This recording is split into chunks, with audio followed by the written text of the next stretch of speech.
celebrating our 20th season. From the college by the lake, meeting the personalities and discussing the issues that affect all of Coeur d'Alene and the inland Northwest. We are the North Idaho College Public Forum. And now, here's your host and moderator, political scientist Tony Stewart. I would like to welcome you to the fifth in a six-week series entitled The Great Mysteries of Our Time. We have a very distinguished guest today who is internationally known. As a matter of fact, our guest has traveled all over the world, and he can best be described as a very well-known investigator. From that investigation, certain issues are often debunked, and he's become recognized for that work. He is the author of 9 books. Our guest is James Randi. We're very happy to welcome you to the program, Mr. Randi. He has been described by Time magazine in these words: "It was for his expose of faith healers, channelers, and spoon benders, assorted psychics, and others who prey on the gullible that Randi in 1986 became the first magician to receive a prestigious Genius Award from the MacArthur Foundation in Chicago. The award was for $272,000 that he has used in his work and traveled many thousands of miles throughout the world to speak and to lecture, and as I've indicated, as an author." A very famous person by the name of Carl Sagan said this about our guest: "We may disagree with Randi on specific points, but we ignore him at our peril." With that very strong credentials, we are very happy to welcome you to the program and look forward to talking about some of the scientific and critical review of what one would describe as the world's mysteries. I'm very pleased to welcome to our panel to question our distinguished guest today 3 panel members. First of all is Janelle Burke, who's an attorney in the state of Idaho. Next to her is Steve Schink, who is Dean of College Relations and Development at North Idaho College. And then next to him is Lloyd Marsh from the Department of the Physical Sciences. Welcome to all the panel, and I shall ask Janelle to commence the questioning. It must be a fascinating experience to investigate some of these unusual phenomena. How did you come to be interested in this kind of thing? Sort of a roundabout way. Actually, I was, as a child at 15, I was studying conjuring techniques, that is, how to do magic tricks. And at that point, a friend of mine in Toronto, Canada, where I was born and raised, took me to visit a spirit church, so-called. And this spirit church was purporting to call back the spirits of the dear departed, and was using what we call a one-ahead method with envelopes, apparently holding the envelope to the forehead and being able to tell what the contents of the envelope would be. And I recognized what was happening. It was a standard technique in conjuring.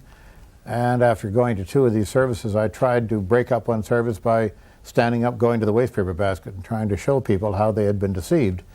And I was promptly ushered into the police station across the street. And I wasn't arrested, technically, but I had to sit for 4 hours in a cell, with the door open, mind you, until my father got back from the golf course. My father, when he got back from the golf course, was not terribly ecstatic about the situation. And he bawled me out and told me to mind my own business, not interfere with people. And during that 4 hours, I must say, I think the psychic world, the world of the so-called paranormal, suffered more than it ever knew. Because I made up my mind that someday, instead of ignoring a 15-year-old, they'd listen to somebody who had some authority and some knowledge of the subject, and that time occurred some time ago. Do you think what you do is helpful? I certainly hope it is. It's meant for that purpose. It's not meant to be destructive. I'm not trying to take away people's beliefs. I'm asking them to take an alternate point of view and perhaps consider it. I don't tell them I'm right. I merely say, this is an alternate point of view that you may wish to consider as possibly more correct or more satisfactory than that which is offered you by the National Enquirer and by other sources. And I hope that it is useful. It's meant for that purpose. So do you offer alternatives to what they might have thought they experienced? Not always. I can't always. Someone will tell me some anecdotal story about something that apparently happened to them while they were 15 years of age. I wasn't there. And in many cases, this is decades after it took place, and it's not possible to analyze it. In some cases it is, in most cases it isn't. But certainly when people perform what they call paranormal or supernatural or occult events, abilities, spoon bending, reading the contents of sealed envelopes, making compass needles move, things like that, I'm able to come up with a rational explanation for how it's done.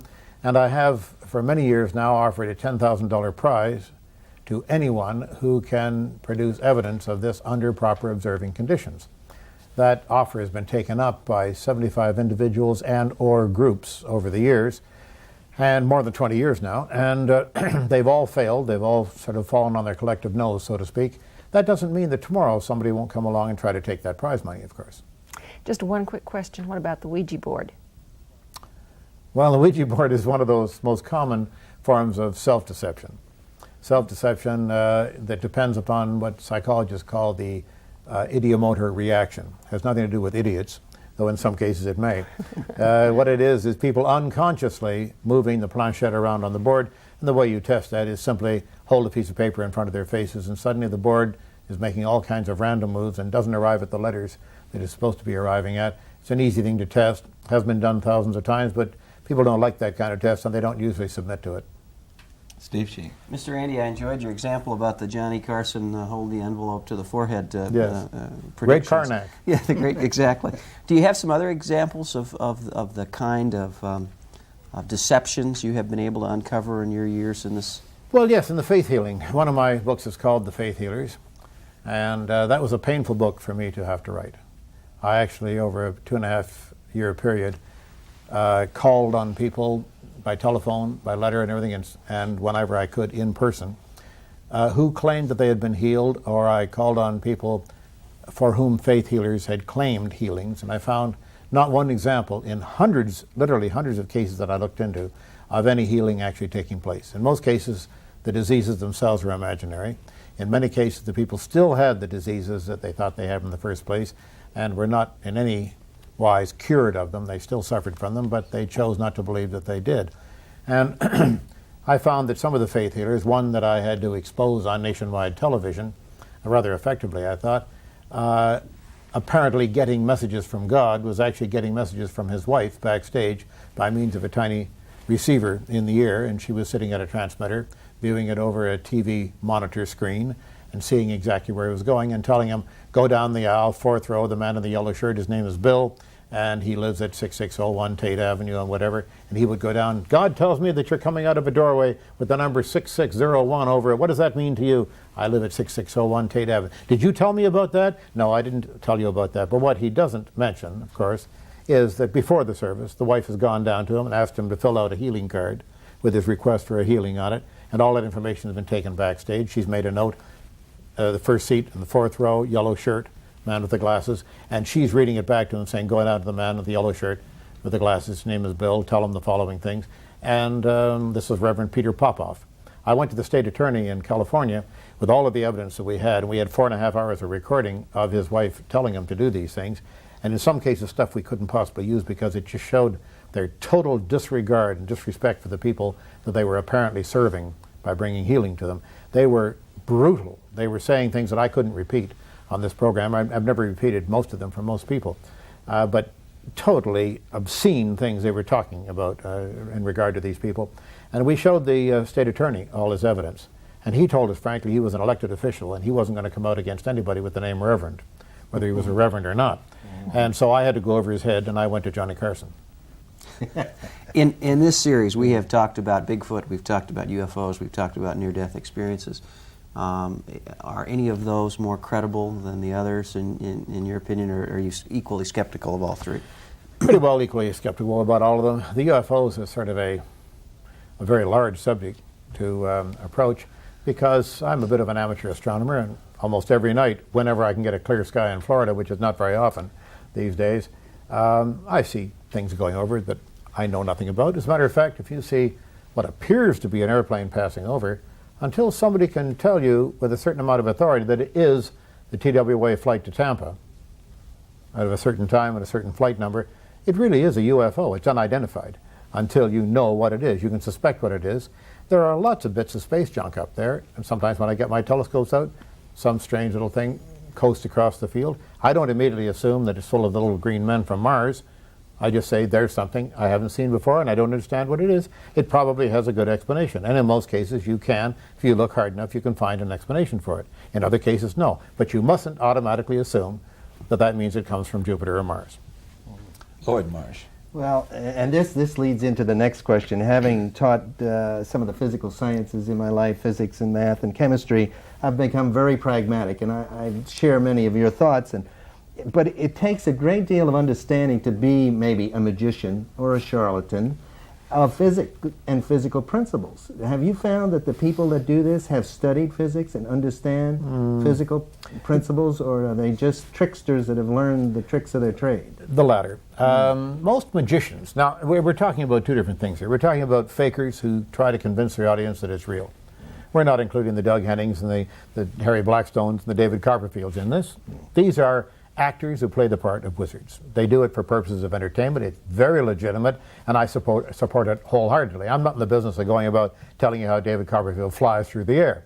I could, but I won't. And there are good reasons for it. These are respectable people making a very respectable living and lightening people's lives by giving them a little bit of fantasy, which they say is fantasy. It's not real. So when you say, do these people know a lot about physics and optics and such, in many cases, Led, I must say, I hate to admit it, but the professional magicians in many cases only know enough about it to be able to get the effect done, or they have people who design these things for them. Copperfield is different. He really, well, as a matter of fact, all three of those that I named are different. They're the top professionals, and they really understand what makes their art work. But there are many magicians who really don't know how you can't see such and such a thing under certain circumstances because they don't understand the optical principles. But there are people who do. There are people living not too far from here, as a matter of fact, whose profession it is to design things for these artists to use. And they really understand some of the intricacies. There are marvelous things to be known about optics and about physical things that could happen that the ordinary person doesn't suspect at all. Right. Marvelous. Leads into another question, and we talk about the phenomenon of UFOs and Bigfoot, and when we talk about finding people, 3,000 people that can attest to seeing UFOs, what motivation? Why do these people come forward with that kind of business if it's not true? At risk of being perhaps a little rude, and I hope that people won't object to my using this terminology, but it's quite true, and I think it illustrates the point. Those that are abducted by UFOs, and I must say, and I'm saying it kindly, and I really hope that I don't offend anybody, but mostly the women who have been abducted by UFOs are very happy to go into rhapsodies of detail about how their genitals were examined by the little men from Mars. Now, I really can't imagine that if a flying saucer landed on the lawn of the White House, that President Bush would come out and say, "Hi, I'm the President of the United States. You from Mars?" The fellow says, "Yeah, take off your pants." I can't really imagine that's going to be the first approach. But apparently when these people are so-called abducted and taken to Venus and whatnot, that seems to be the primary interest of these aliens. I really can't see how it could possibly be. It's strange, but I think true. A lot of these people get attention where they normally wouldn't get any attention whatsoever. They would be just ordinary folks, and they usually are. They're fishermen, they're housewives, they're salt-of-the-earth folks and such, but they don't get much attention. They're from small towns. No one ever appears in front of Carl Sagan, for example, in a flying saucer. Or myself. That would really be a job, wouldn't it? I think I would evaporate if that happened. But I'm willing to be shown. We're all willing to be shown, of course. And we may not like the experience, but we're willing to be shown. We have to be. Mr. Randy, something you did today so effectively when you presented before our audience, and that has to do with trying to prove a negative. Would you take our television audience through that process? Yeah, it's an interesting thing, Tony. Philosophically, and there are limits to this, of course, but you can't prove a negative in general. If someone says to me, for example, I have a Stradivarius in my home, and I know they don't play the violin, and they're of such an economic status at the moment that they can't be expected to have a Stradivarius in their home, I can say that I seriously doubt it. If they then say, "Oh, you're calling me a liar," I say, well, no, not necessarily calling you a liar. I just don't have much reason to believe that it's true. Do you want to prove it to me? No. You don't want to show me the Stradivarius? No. And if they do show me the Stradivarius, I need a Stradivarius expert with me. Well, if they're not going to offer the evidence, I can't get anything proven, of course, one way or the other. But my illustration of proving a negative is a somewhat different thing. You can't literally prove a negative. Suppose you want to examine the Santa Claus phenomena. Now, I don't think there's a man in a red suit that comes down my chimney, or would if I were a good boy, on the evening of December the 24th. But if I want to examine it, I have to take it a step at a time. I could examine a flying reindeer, for example, and if I want to examine that, I could take, and I'm only postulating this, I really don't want to do this, okay? Don't look at me afterwards and say, what a terrible man. And the ASPCA is going to write me nasty letters. No, but if we wanted to do an experiment, we could take, say, 1,000 reindeer, good round number, take them up on top of the World Trade Center and number them on the side 1, 2, 3, all the way up to 1,000, get them in line, have a man with a video camera, big pad of paper, and saying, well, it's now 10:30 in the morning on such and such a date, and the temperature is so-and-so, the atmospheric pressure, the humidity, number 1. Write down on your pad, no. No. Number 1, no. Number 2, easy, okay, ready, go. Number 2, same result. I said, no. You could go on with this through the whole 1,000. Now, based upon my very meager, admittedly meager knowledge of aerodynamics and the aerodynamics for the average reindeer, I don't believe they're going to be able to fly. I think what you're going to get, and I only guess at this now, is a pile of very unhappy and broken reindeer at the foot of the World Trade Center. I don't think they're ever going to be able to fly. And you probably get a couple of cops looking up and saying, I don't know, but here comes another one. Whoa, watch out, you know. Now, what have you proven? With this experiment, you haven't proven that reindeer can't fly. You've only shown that on this occasion, under these conditions of temperature and pressure, at this time of day, at this season, on this date, that these 1,000 reindeer either could not or chose not to fly. Mind you, if the latter, you've learned something about the IQ of the average reindeer. But that's not what your experiment set out to prove. And you haven't proven that there aren't eight tiny reindeer at the North Pole who, on the occasion of December the 24th, can and do fly. So you can't prove a negative, and I think that's a good illustration of the fact that you can't. They are making the claim. If they say there are 8 tiny reindeer, show me. I'm willing to be shown. That's the saving statement in this whole thing. I'm always willing to be shown, and the onus of proof is on the people making the claims, not on me to prove that their claims aren't so. People often stand up in an audience and say, Mr. Andy, can you prove to me that ESP doesn't exist? And I say, frankly, no. And they say, ha, and they sit down. And my answer, of course, is, do you claim that it does? It certainly does. Prove it to me. And that takes them aback a bit because they're not used to being asked that. Janelle Berg. Most of us are fascinated with certain things. Witness the numbers of people who have attended all of the programs at North Idaho College on various subjects. We're fascinated about these unusual events. And then we read about them in the newspapers. Why do you think that is? I think it's the result of the media having taken such an avid interest in it. You've got to think of an editor sitting there in the afternoon now. And he says, we really need something to fluff up the page. People are tired of Bush and the rest of them, and they're really tired of Saddam Hussein. We can't get much more out of him. Suddenly someone comes busting into the office. A lady over here says that iron objects cling to her body, and she's got a psychic power. That's the carrot. And the editor will chase that carrot all over town till he finds this lady, and he will fluff up the story, and he will ignore obvious problems with the story in order to get it on TV or into the newspaper or whatever he has to do. This carrot is far too attractive.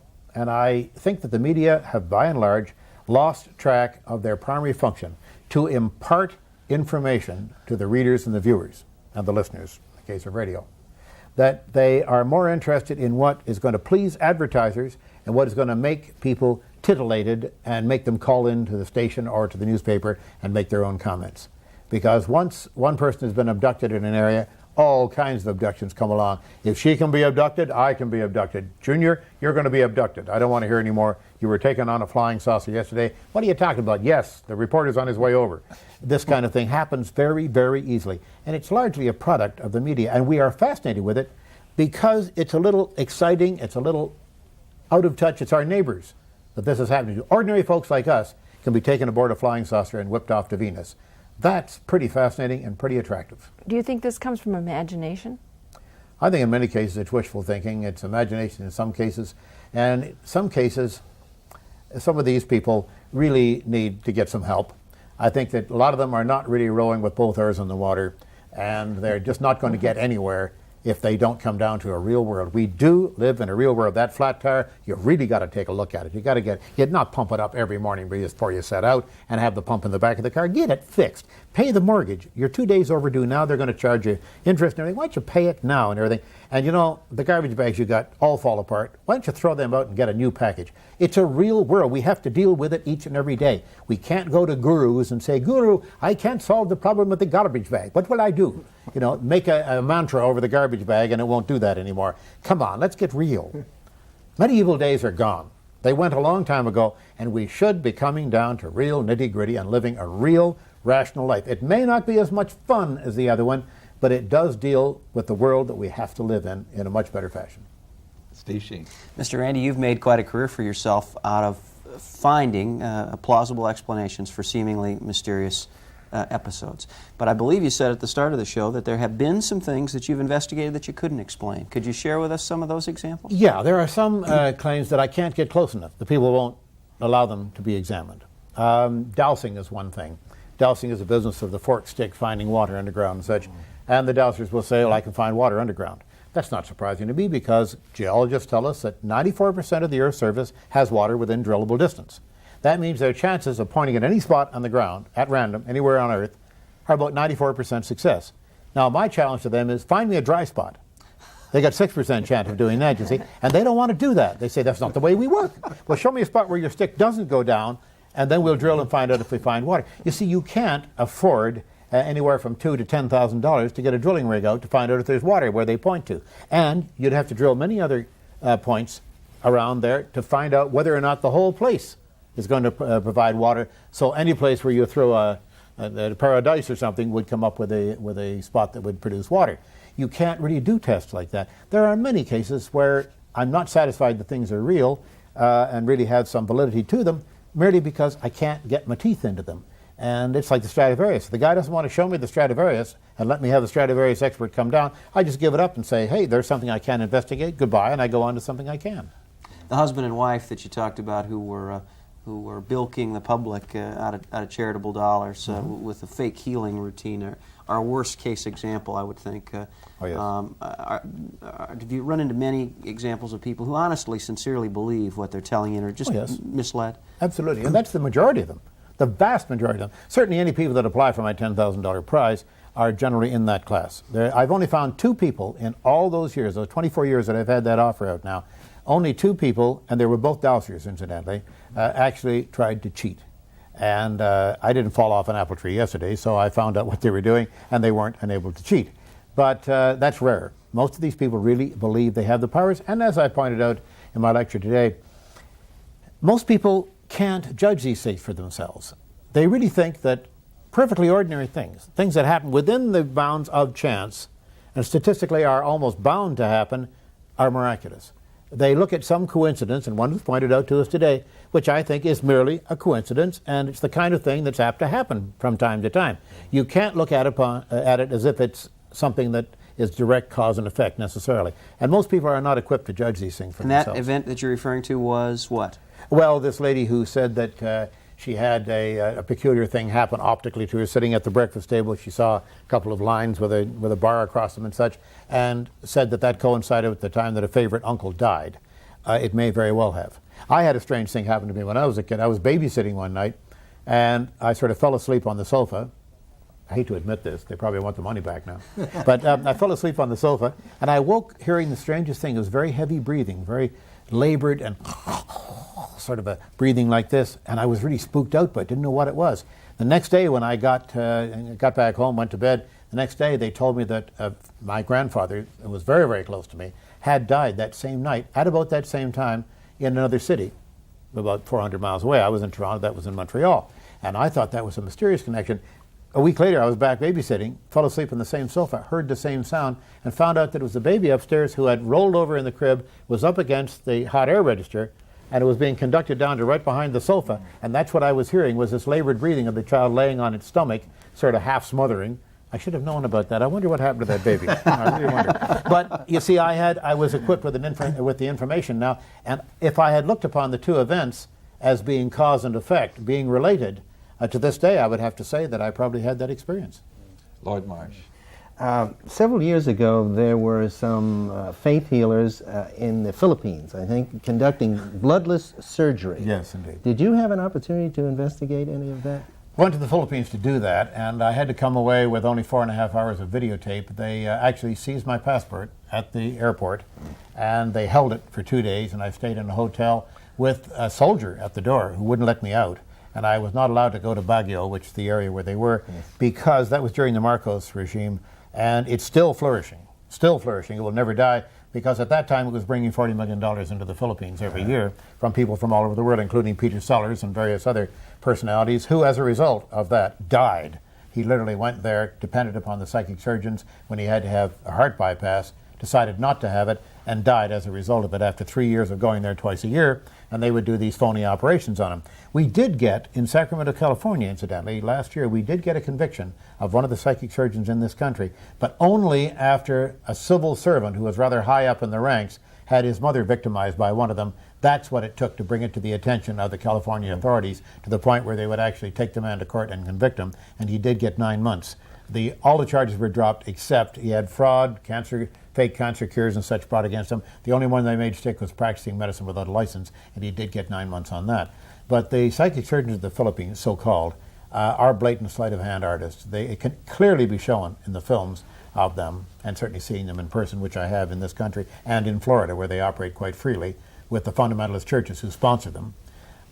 It can clearly be seen what they're doing. It is sleight of hand. It's simply explainable, and it gives me a good anecdote that a minister who was interviewed in Sacramento was told that the blood was chicken blood, that forensic scientists had said it was chicken blood, and it didn't faze him one bit. He merely leaned back in his chair and he said, yes. They said, but doesn't that mean something to you, Reverend? He said, yes. Only God has the divine power to change human blood into chicken blood. So you see, these people can explain away anything. Mr. Randy, another thing that you have been very effective with is talking about psychics who tell people about their relatives and background. Would you show what some of the misguided moves have been? Well, the problem is in telling that, Tony, a lot of people say to me, well, they didn't say that to me, because they don't recall what was said. And as I pointed out in my lecture, people don't recall accurately, and they don't notice all of the things that are said and done to them. But what they usually do is they lead the victim by actually having the victim tell them things. They'll say something, I'm getting M. What could M stand for? And the victim will ask, is it a woman's name? Oh, yes, it's a woman's name, but I can't, is it Mary? Well, there's Martha, who was my sister. Martha. Yes, I knew it was a longer name than Mary, but I didn't quite get it. It's very, very faint. I can barely hear it. Martha. Who was Martha? Martha was my sister. She's in spirit. I say, yes, she's dead. Martha was my sister is obviously meaning she doesn't stop if she moves to Paducah, Kentucky. She doesn't stop being your sister. But if she was my sister, it means she's dead. And they come out afterwards, and I've had one woman say this to me on exactly an episode like that. We have a tape recording of it. She said, how could this woman point at me and saying, your dead sister's name was Martha? Which is not what she said at all. You end up telling the readers what they apparently know. They don't tell you.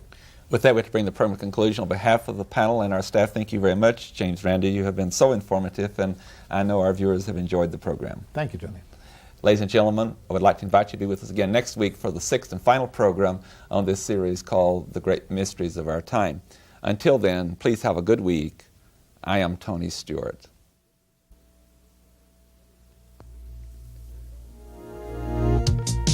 The North Idaho College Public Forum was videotaped live from the studios of Telemedia Services on the campus of North Idaho College for viewing at this more appropriate time.